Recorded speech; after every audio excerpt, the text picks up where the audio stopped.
Hey everyone, in this video we are looking at ElectroNet fencing, how we use it here on the ranch, how it might be something of value for you, and also some of the pitfalls of it. It is very expensive to begin with, at least I consider that, having thousands of dollars of ElectroNet here at the ranch. Right now it's set up, as you can see, around equipment in our equipment yard, and that's one of the big benefits right there. You can set it up just about anywhere. So the sheep are out grazing. They're going to whittle all this long grass down so I don't have to come out and mow it or have a lot of dried grass to trip on and fire hazard, etc. Very useful there. But let's dig into some of the details. Here we go. The fences come in different styles of posts, and I just have a couple of examples here. The first is a single spike, and then the other is a double. We have mostly the double, even though we do have some rocky ground here. It tends to work fairly well.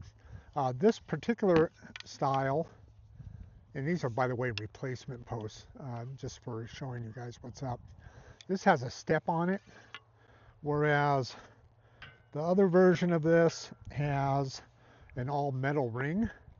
I really prefer this over. This is made by, Starkline is the name of the company that you'll find out for. I'll put a link in the bottom as usual. And that is very easy for me with the MS and the mobility problems to get and step on it and get it in the ground. Also, you can hit that with a hammer. I've hit it pretty hard with a heavy sledge and it still goes in and doesn't break. That's sort of handy. The single spike, if you're going to get the single spike, I'd really recommend getting a drivable. This is a drivable. It means on the very top of it, you can set it down on the ground and you can hit it with your mallet to drive it into the ground.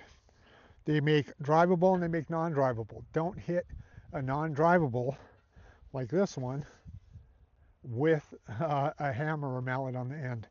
It won't end up well. It'll break the shaft very easily. Height-wise, they come in different heights, 24 inches, so 2 feet down level for pigs, all the way up to 48 is what we have here. The different uses, we got 35 behind me, and that one is designed for the sheep and goats. Looking at for the pigs, 24, and then for poultry and the dogs, we have 48 set up. We'll show an example of all those real quick towards the end of the video. Of course, now it's raining. As soon as I get up and get set, let's continue on.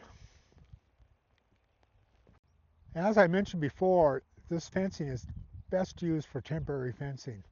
And I have an example of why I state that, even though they do advertise as being semi-permanent. This fencing here was put in last fall after we got done with harvesting hay in the field next door, to split up this section I'm standing in from the section that the sheep are actually grazing in right now.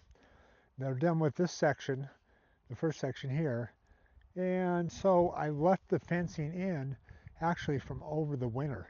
So this overwintered, and as you can see, here's the big problem with this fencing. When you look at the grass as it's grown, I'll step a little bit further out. Oh, I love that sonic knurl sleeve. Anyway, the grass is growing up into the conducting lines of the ElectroNet. Because of that, it's shorting it out. I do have this on a box right now, one of the solar chargers, but there's not any to get to this side of the fence. It's all shorted out all the way up the whole fence line. In fact, we're going to drive real quick. I'll speed it up out to where I have some semi-permanent fencing so you can see the difference. One thing, to move this stuff right now, really to make it electric, I have to move it all in maybe a foot all the way down the line here, as you can see, so that it can conduct the electricity without shorting out into the wet grass.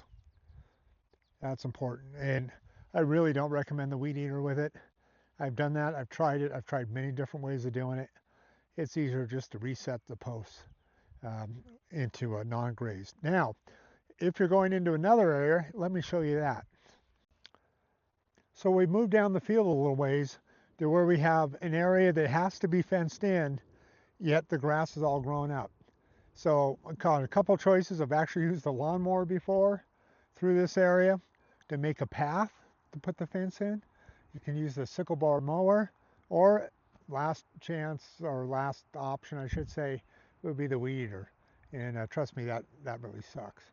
So as you can see, I have some fence line laid out. It's all ready to go.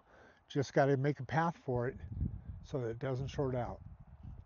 Let's move up to the semi-permanent so I give an example to you guys on the difference between a semi-permanent wired fence, and it's still portable, but once you set it, you can leave it there like all season.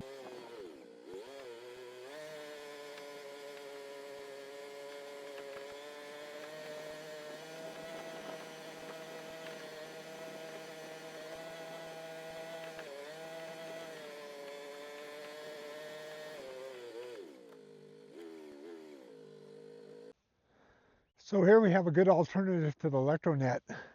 This is a series of posts with a single strand woven, much like what's in the ElectroNet, um, between posts throughout the perimeter. What's nice about this is, and it needs to be done, we need to get out here with the weed eater, and it's real easy with the weed eater to clear the bottom of the line and keep it empty. It's also easier during the winter time with the snow to keep the snow cleared from the bottom of the line, keeping it from shorting out, which is important. And it looks like the boys are pretty much done with this portion. So we're gonna have to move them over. Good boys. Let's move along. Show you some poultry netting as an example.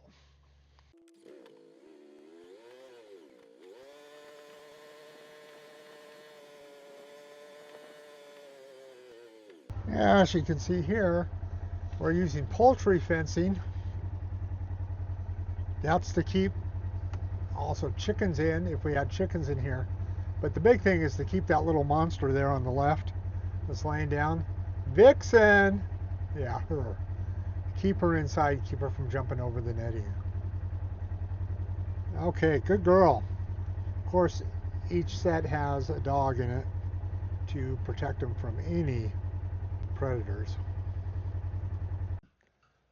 I'd like to hear about your experiences with ElectroNet fencing, especially if you do what we do and have a semi-permanent with single strands, multiple single strands, versus the ElectroNet.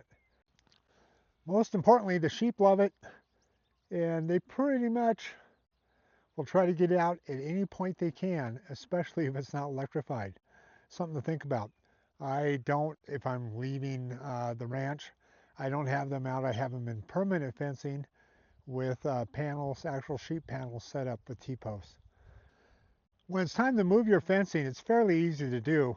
You just unhook both ends of it and then go ahead and just pull them out one at a time, lay them out, drawn out on the ground, and then you go from one stake to the next, pick it up, balance it. I balance it on my left hip with my left hand holding just the stakes and walk down the line picking them all up. At the very end, I lay it out on the ground. You can roll up the netting, and then you roll up the stakes against the netting, and you're ready to move it to the next location where you can then roll it back out. That's one way to do it. Premier One has a very good tutorial on that. I suggest you look at that if you have any of these ElectroNets. Now, the other option you have, which I've found since getting the Polaris, which I call my motorized wheelchair, is really handy. The back or bed of the Polaris, I just open that up at the very end of the line on my netting, just straight on, and then I just pull the netting up and stack it nicely untangled in the bed of the Polaris. And then I can move it to the next location, drop the tailgate, and go ahead and deploy it, pull it out from the loose end, top end, all the way out the string that I want to do. And I've been fairly successful with that. Of course, if you have two people, then you can go ahead and just drive it out with one person anchoring one end. I've only done that once successfully, but it sure was handy and quick. So this video was shot between 3 different thunderstorms. The 4th one is on the horizon right now. I'm going to wrap it up here. Everyone stay safe, stay healthy. Once again, any questions, put them in the comment. Thank you. Till next time.